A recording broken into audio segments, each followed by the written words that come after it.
Hello, everyone. I'm Juan Williams, live from St. Louis, the site of tonight's second presidential debate. I'm joined by my co-hosts back in New York City, Kimberly Guilfoyle, Geraldo Rivera, Eric Bolling, Dana Perino, and Greg Gutfeld. We're the sixth today, but as always, this is the five.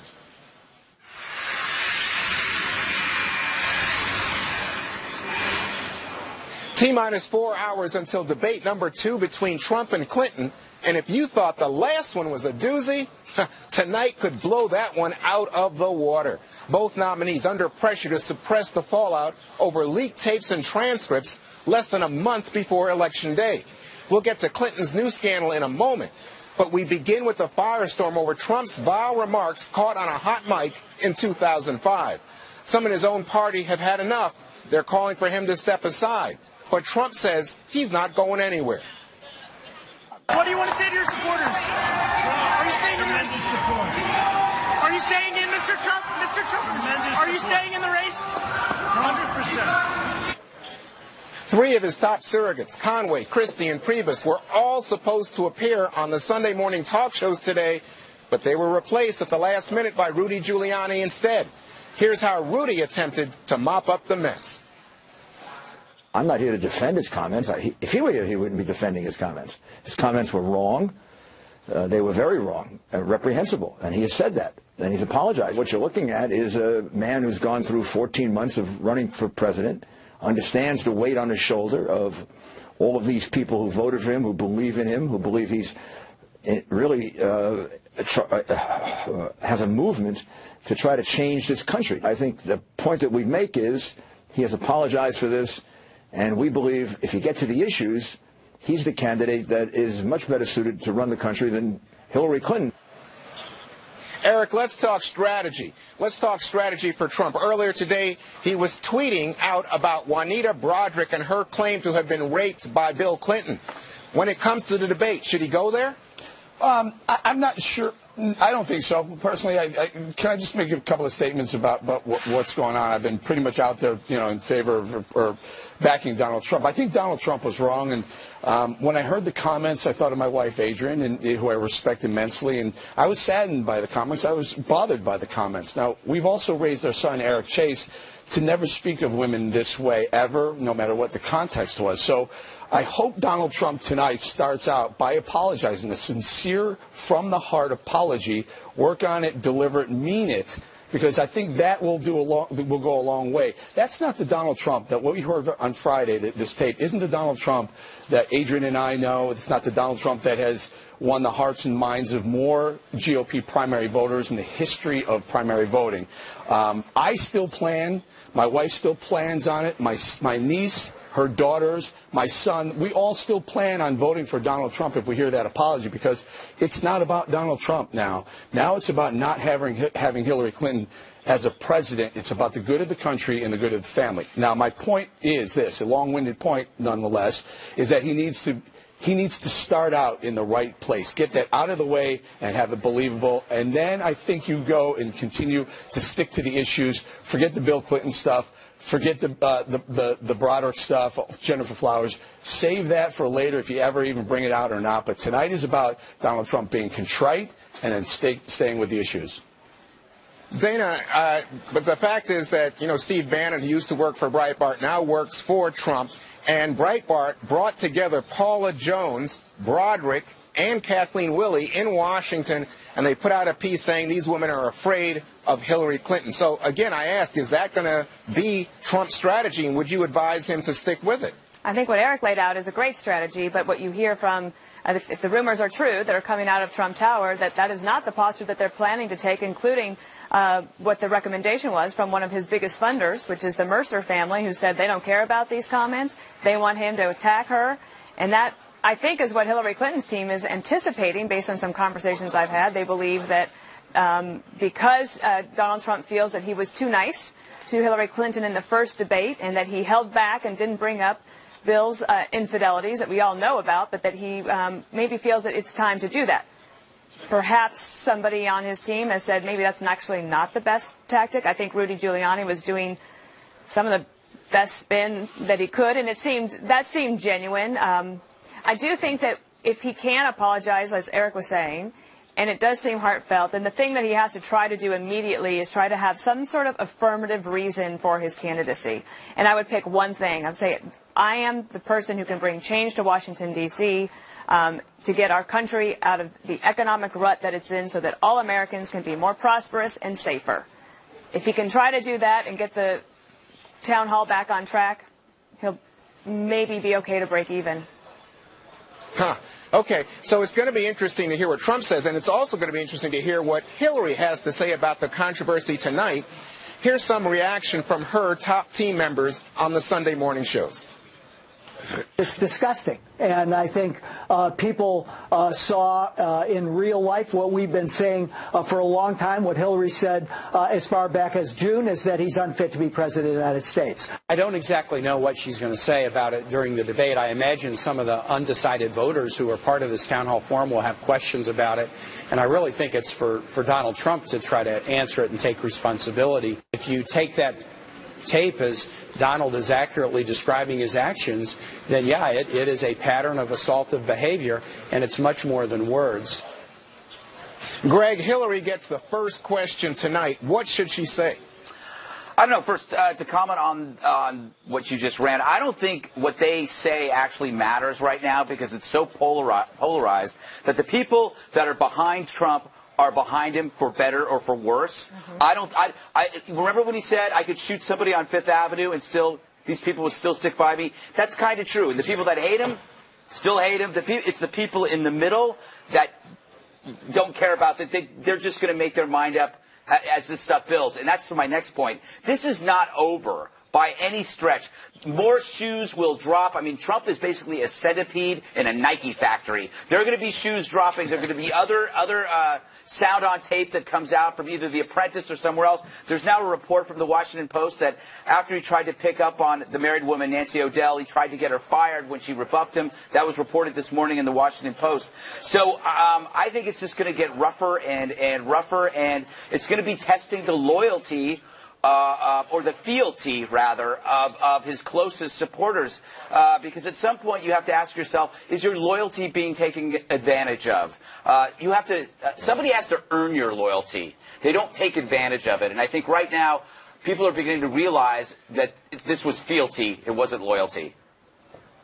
Kimberly, today Trump did tweet out that there are some self-righteous hypocrites on the right who are abandoning him, Republicans who are moving away from him. What do you think about that, and how's that going to play in the Republican ranks? Well, I think he would like to see more of a band of brothers approach that no matter what he might say that would be offensive, that they would be about party unity to move the country forward and to think about, Supreme Court picks. I think what he has to do is what Dana and Bowling touched on, which is make a sincere, heartfelt apology, look right into the camera and talk to the women out there, the mothers, the sisters, the daughters, the aunts, the nieces, and say that he is truly and deeply sorry for those comments, that they were inappropriate, that there is no excuse for it, and then talk about how he wants to earn and be worthy of their trust, that this isn't about him or his shortcomings as a human being or as a man, but about the love he has for this country and about the love and support that he has felt throughout the country for people who want to change in Washington, D.C. and want to see improvements in the economy, want to see someone strong with national security and foreign policy, want to see someone that is going to repeal and replace Obamacare, want to see someone that's not going to lie to the American people as you see coffins draped over the 4 bodies of the fallen in Benghazi, someone who doesn't play loose with the law like in the email scandals and lying one thing after the next. He's got to focus on that, reasons to choose him as an agent of change for the party to move the country forward. Geraldo, lots of talk today about this being a tipping point, but the question is why? Because Trump has said outrageous things before. He's defamed people before. But seems like the Republican Party, the establishment, so many of them now saying, this was it. I can't, it's a nail in the coffin. I got to move on. Why this, Geraldo? A couple of quick points. One, Greg is absolutely right. I've interviewed Trump many times, been with him many times. There's tape that I have. Craig, my brother and I have just been starting to go through the tapes now, and there are some statements that in the context of the current climate would be, I think, would be embarrassing. Now, one thing that has to be pointed out is the day after the first debate, Donald Trump's candidacy itself was on life support. This was an existential moment. He was already looking up from a deficit. He was at least a 4-to-1 shot. Following the release of that tape on Friday, I think that you're almost flatlining. He needs a miracle tonight. He is so far behind that I think, of course, he has to start with the apology first to his wife, to his daughters, to the wives and daughters of America and all the rest of it. And then he's got to do what Kimberly said. He's got to hit that laundry list and hope that some of it sticks. And then as she attacks him as being disgusting lowlife or, whatever she says, he's going to have to then get as gutterish as you possibly can. He's going to be hitting low blows. Juanita Broderick from 1978. Is Hillary going to have to say, wait, she waited 20 years to tell the authorities that she had been raped, and she was, reneging on a signed affidavit in which she said the event never happened, and all the rest of it. Is that what we're going to see tonight? Maybe, because I don't know how else he fights his way out of this hole. Wow, this is going to be something. Hillary Clinton's grappling herself with a new controversy after Wikileaks published excerpts from her speeches to Wall Street, speeches that the secretary had refused to release. What do they reveal, and how damaging will they be for the Democratic nominee? That's next.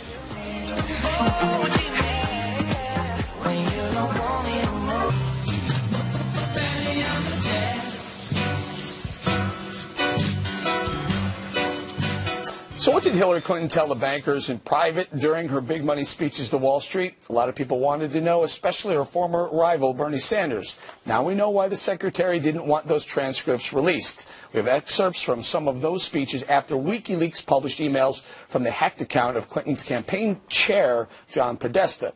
In one, Hillary admits she lives a charmed life out of touch with the struggles of the middle class. She says, quote, "And now, obviously, I'm kind of far removed because of the life I've lived and the economic, fortunes that my husband and I now enjoy, but I haven't forgotten it." Another excerpt proves she says one thing to you and something else behind closed doors. She says, quote, "If everybody's watching, all of the backroom discussions and the deals, then, people get a little nervous. So, to say the least, you need a both public and a private position." The Clinton camp, of course, tried to put a spin on all of it today. I don't think we can dignify documents dumped by WikiLeaks and just assume that they're all accurate and true. Anybody who hacks in to get documents is completely capable of manipulating them. This should be of concern to everyone that the Russians are trying to influence our election. She said all throughout this campaign she will crack down on Wall Street. She said it there's nothing that she hasn't said in private that she doesn't say in public. All right, we'll go back to Juan. Now, Juan, some of this WikiLeaks stuff is pretty impressive, pretty important, but it's being overshadowed by the Donald Trump stuff. Your thoughts on Hillary Clinton, the secretary, admitting that she has one public persona and a private one, very different? Well, it's funny to me because I think we've known her for 25-plus years. She's been in public life, and what she actually said to the bankers is pretty consistent. I mean, she's the one who called TPP, the current trade deal, the gold standard there. She's always been a supporter of trade deals, it seems to me. I know she says that she voted against some in the Senate. But the key to me is that if this had come out during the primary contest against Bernie Sanders, it would have given more ammunition, more fuel to Bernie's supporters who say that she is too cozy with Wall Street. It would have been damaging.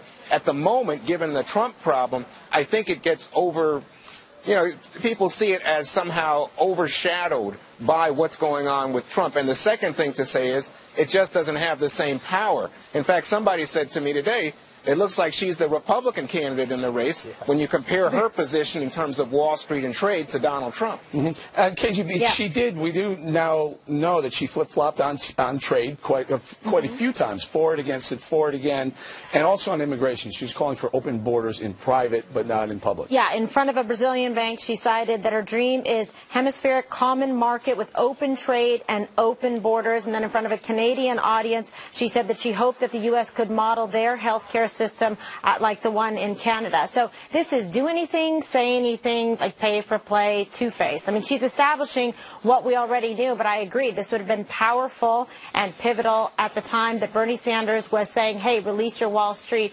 speeches. Unfortunately, it fell into a room that, empty people that raced out to go listen to the Trump tape. But he's got to try and bring this up because I think it is significant and shows that you cannot trust her. That emphasize the theme that he's saying, crooked. And Dana, are they as enlightening as people were hoping or I don't think it's the bombshell that now. If timing is everything, yeah. So if Bernie Sanders would have had this ammunition, and the Bernie Sanders campaign would have had just a little bit more time before they ran out of primary dates and money, frankly, then I think that you might be looking at a very different Democratic race right now. You might be looking at Bernie Sanders, in which case the Republicans might be up by 20 at this point. But that is not what we have, possibly. There's an interesting thing with both camps. So Podesta was complaining that the story is not about the fact that the accusation that the Russians are trying to meddle in our elections. They're mad that that's a story. The Trump people are mad that a decade-old audio tape is a story. And just in my experience, it's like you can't do anything to the gorilla. The gorilla is going to decide what the story is, and so you just have to run with it. Complaining that something is not a story, either roll with it or figure out a way to make the other story bigger. Other than that, you're just wasting my time. Greg? I have to waste your time then because I do have a problem with this story. And I've always been consistent with this from day one, that I am not okay with people going into people's private stuff. I agree with that. Yeah, I'm not disagreeing. Oh, okay. But and also, how can we be also okay with outsiders influencing elections? Oh, yay, Assange's screwing over Hillary because it's not Trump. So it's okay, yay, we're screwing over Hillary. No, they're trying to screw over America. They're trying to undermine an election. And if you honestly think that Assange has your best interests in mind, his only best interests are Assange. He's trying to look for a way out, and he's working with somebody in order to do something. To get new digs. Yeah, to get new digs. So the point of saying how great this is, you're missing the point. Geraldo, your thoughts on the WikiLeaks? Three quick ones. One, timing is everything in life. If this had come out before the first debate, it would have given Donald Trump some ammunition to use, maybe to good effect.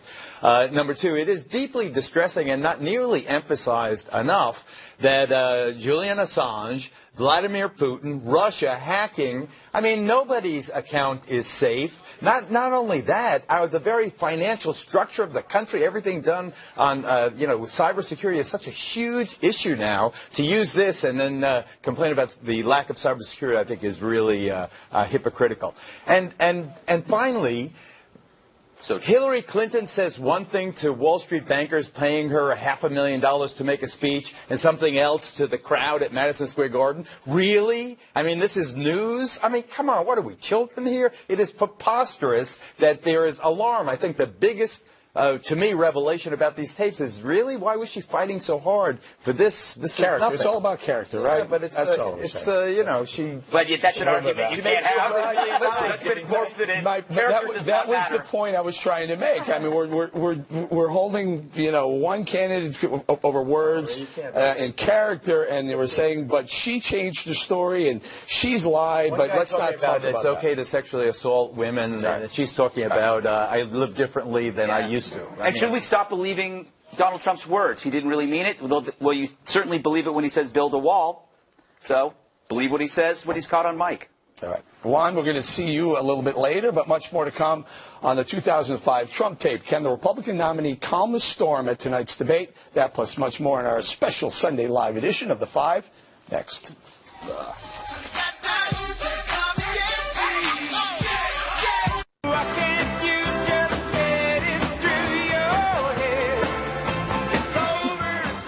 So if you live by the media, you die by the media. Trump's appeal was also Trump's huge flaw. Excitement, scandal, laughs, spectacle. He had it all. You can take advantage of it, as we all did in TV land, but so can your foes. So it's not simply about Trump's words. It's about how no matter how bad Hillary is, she's not as interesting as Trump.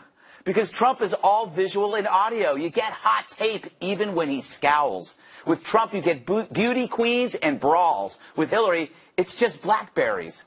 The Dems suckered the Republicans. They knew that Trump will always do something that overshadowed a flawed Hillary.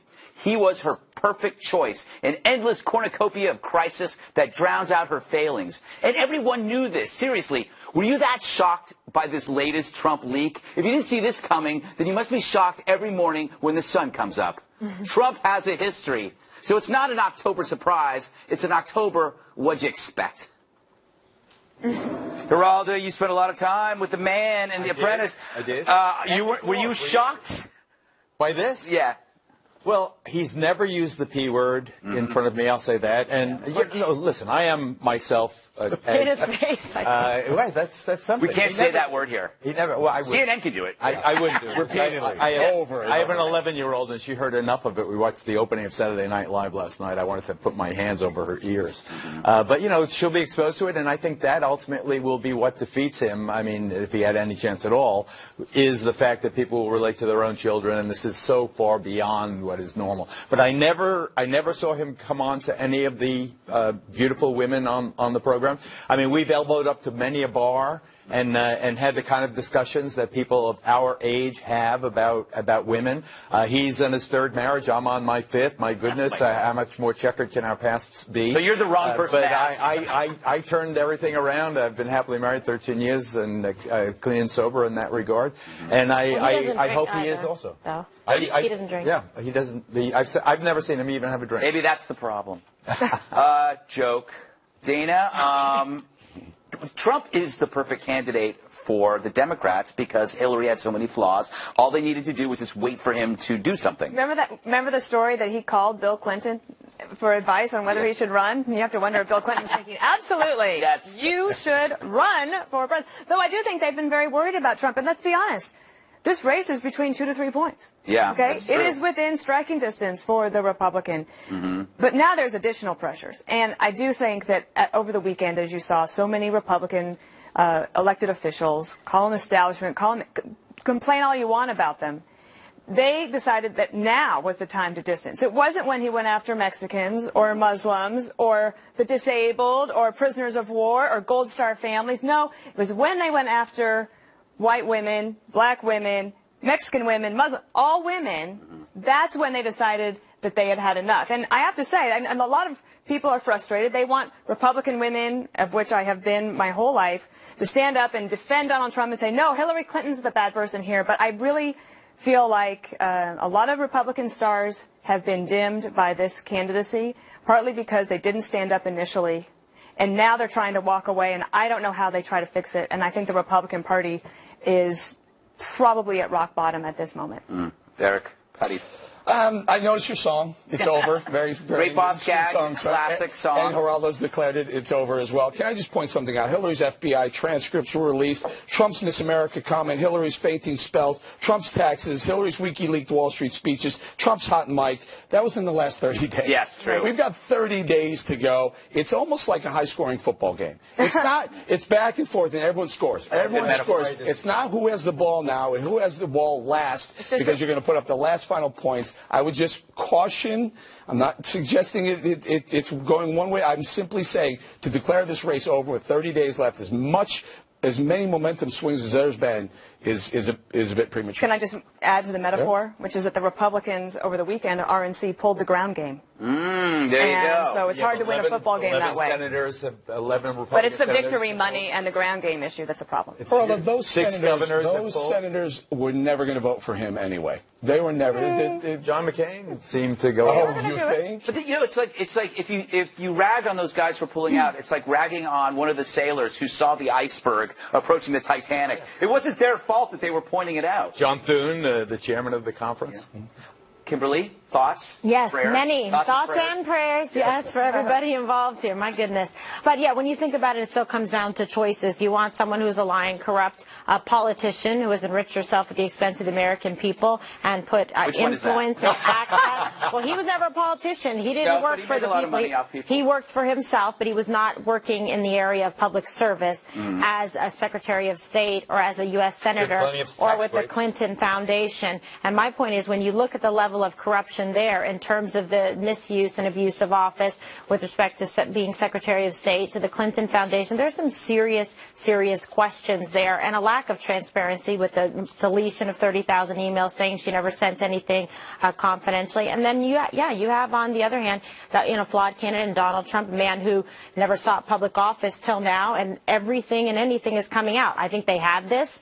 They waited to release it. It's interesting all the timing now with the Wikileaks comes out as well about handle it and how they conduct themselves and what points that they make. But I definitely don't expect that Donald Trump, I think he's going to come hard tonight because he's not going to want the criticisms of the past that he kind of let things slide and opportunities. He's got to point out why she is not the choice despite his inappropriate language. All right. Are there going to be more Alicia Machados tonight from Hillary? Is she going to say, well, what about on June of 2010 you said, and what about on December of 2013? And she could have a half a dozen bombs in her pocket. All right.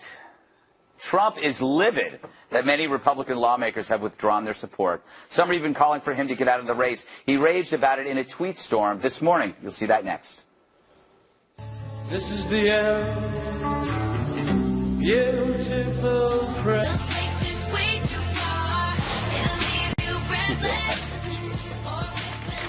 Welcome back. A 2005 audio tape of Donald Trump making crude remarks about women has prompted some in his party to withdraw their support for their nominee. This morning, Trump thanked those still standing by him, but lashed out at leading Republicans who won't back him anymore in a slew of tweets this morning. So what now for the GOP? Let's bring in Campaign Carl live from St. Louis. Hi, Carl. Hi, Julie. Julie. Kimberly. Well, you got to tell me who you are. I don't Somebody give that man a nap. Red Bull. Yeah, well, Red Bull. at least. You got a mulligan. Go ahead. Yeah, well, I mean, I don't have a monitor to see who it is, so you guys got to tell me who I'm talking There's no Julie on this show, Carl. I know. I meant Kimberly. Yeah. Sorry. What's happening is prep for the debate. Obviously, the Trump campaign has an awful lot to accomplish tonight. They have to answer for the video and show some contrition, try to be sympathetic to the audience. It's worth noting that there's a female who's his opponent. There's a female among the the moderators, and then half the audience probably is going to be female. So we understand that the very first question is going to be about that videotape. But there's a lot more to it. And the Trump campaign has an awful lot to do. They've got to be positive. They've got to be persuasive. He's got to defend himself. He's got to get back on offense, get his campaign back on track, and do it without being offensive. And yet, with all of the talk that Trump has had on the web, and that he's said at rallies over the last couple of weeks about going after Bill Clinton's infidelity, and specific tweets today about Juanita Broderick, who alleges that she was raped back in 1978 by Bill Clinton, it could be hard to not get pretty messy tonight. And the Clinton campaign is prepared to go after him very aggressively. Tim Kaine and John Podesta, the running mate and the campaign chairman, have basically telegraphed on the Sunday shows that they're going to come at Trump hard, and they see tonight as a possible seminal moment. If Clinton wins the debate, that's 2 in a row for her. All right. Martha's got a question for you. I'll take it if I can be Martha McCallum for a moment. No, she said Martha Washington. Oh, Martha Washington. Thanks, Ray. I have 2 questions. Both have to do with scheduling. What is the Trump campaign saying to explain the changes this morning on the Sunday shows when Kellyanne Conway did not appear this morning, and they sent Giuliani instead? And the second question is, what about the schedule going forward? Because Mike Pence pulled out of the event yesterday in Wisconsin. Right. Is he waiting to see how tonight goes before announcing what he's going to do the rest of the week? Yes, and yes. And furthermore, yes, that the Republican Party has sort of held off a lot of its spending for Trump in its so-called victory fund and pulled back some of its direct mail messaging because they're trying to figure out what the message is going to be after tonight. This crisis, such as it is for the Trump campaign over the last 2.5, 3 days, is yet unresolved, and there's very much a transition underway. They don't know whether they're going to come out of the debate tonight and things will be more smooth and they can get back to the kind of campaign they want to run, or whether or not things are going to be horrible and they're going to have to double down on more attacks on Hillary Clinton, so the messaging could be even more aggressive. As for Kellyanne Conway's being MIA from Fox News Sunday this morning, Rudy Giuliani said it was a matter of scheduling. The truth of the matter is Kellyanne Conway used to be Kellyanne Fitzpatrick, very, very well-known pollster and consultant in Republican politics, whose specialty really has been helping Republicans deal with women's issues more gracefully in the year of Murdoch and Aiken a couple of congressional elections ago, and now in terms of Trump. And it's very difficult for her, as a very devout Catholic, conservative, social conservative Republican, for her to justify what Trump has done. So she took a pass this morning, but she was with him with debate prep the whole time, trying to give him talking points and messaging tips to make his case without offending more women. He's got no compunction whatsoever about going after Hillary Clinton. The trick is doing that without offending other women. She also tweeted out a pic with him and on the plane today with everybody. Bowling, you have a question? Yeah, I have heard a lot of people speculate about that, Carl. I just hadn't heard anyone report it with source that maybe you've heard something differently. Anyway, here's my question. A lot of people are declaring this race over. It's done. It's insurmountable. You've been around a long time. You've seen a lot of campaigns, Carl. You've seen a lot of things happen. Are you willing to say this race is over as well? No. No. In 10 days, we have another debate. So while it would be, if he does poorly tonight, it's 2 in a row. So even if he were to win the third one, and the third one can be the lasting final image of the debate, the one that leaves the lasting impression, but then we're only 20 days away from the election. And this doesn't happen in a vacuum. Don't think that the Republican strategy is not going to go untouched by Democrats. Hillary Clinton and the other half of the country on the left is going to unload the floodgates, and we're only beginning to see a trickle of it. There's a lot more coming from a variety of sources, and there's been a tremendous amount of questions. Ted Cruz had one of the sort of most amusing tweets today, saying, how come all this stuff on the video that's coming out making Trump look bad now instead of in March of this year or last year? Meaning, why didn't you do this to him when I was running against him so I could have been the nominee? And the truth of the matter is the Democratic campaign, the Clinton campaign, and the DNC have been doing opposition research on the entire field, and they've got binders of stuff to go at Trump after women. Greg, you have a question? We're a little tight on time. So yeah, Carl, this is Lou Dobbs here. If the wheels come off this thing tonight, will the moderators just let it go, or are they going to try to keep it to the structure and try to control it, or are they going to just say, you know, if it gets really bad, what will they do? Well, I mean, first of all, some of these questions are going to come from civilians. Right. And so the candidates really have to be polite and show their capacity to empathize with the public in town hall meetings. If they're interrupted in the middle of saying something to a voter by their opponent, the moderator shouldn't get involved in that, because then there's the two candidates potentially being rude in front of someone who asks a serious question. And then there's this question about whether or not moderators should be fact checkers. If Donald Trump says something that's not accurate, or Hillary Clinton says something that's not accurate, it ought to be their opponents who call them out on it. And if the opponent chooses not to, that's a pox on the opponent who didn't follow up. The moderators have a very tough job. They never satisfy one half of the country, usually the half that's adhered to the candidate who didn't do as well.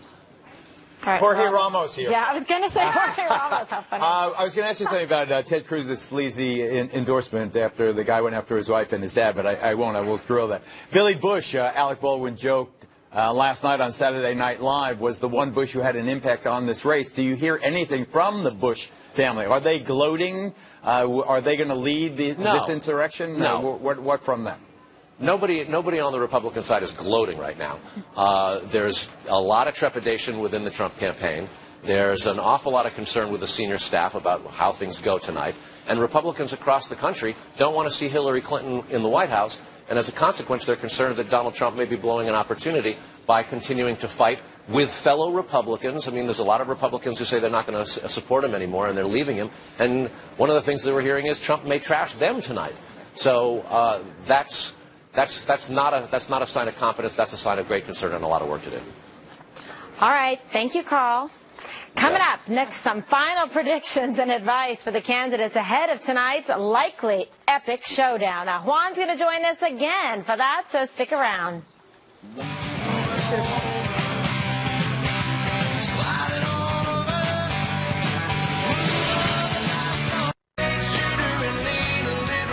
Some final thoughts now in our final moments ahead of Trump versus Clinton round 2. It could be big television. Juan is back with us again from St. Louis. Let's take it around the table. We'll come back to him. Everyone's got about 25 seconds. Kimberly.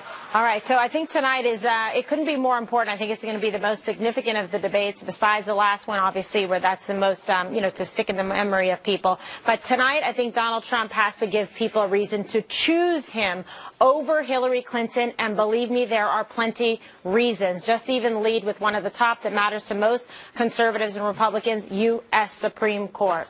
All right, Geraldo? I think that is important, but I think Donald Trump in big circles, big written large here is he must create chaos. His only hope is chaos. He's got to have turmoil and hubris, and in all that tumult emerge victorious. Interesting. Eric? So watch it on Fox News. Watch this debate. It's going to be massive. If he hits 70 million, that'll be a record. I think we will. For a second debate. Also, if you're not in front of a screen, you can watch Facebook Live on FoxNews.com. We're going to be commenting. We broke a record the first debate. Hope to break the second record. A bunch of us are going to comment live. All right, Greg?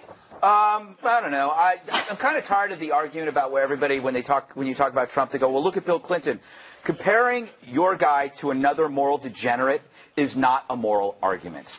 And conservatives never used to make those kinds of arguments for some reason until now. That's interesting. Good point. You. Juan Williams, where are you? You're in St. Louis. Your final thoughts? I'm in St. Louis.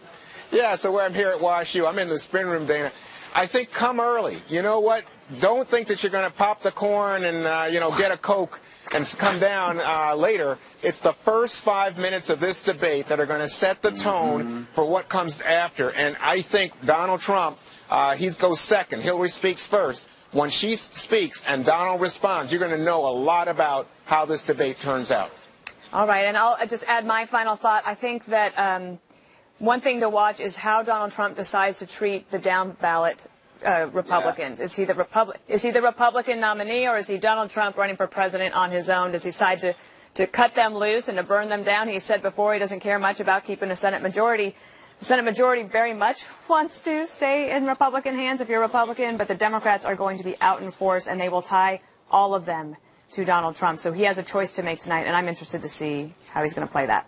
All right, thanks, Juan. We'll see you back here tomorrow. Don't go away. We've got one more thing up next.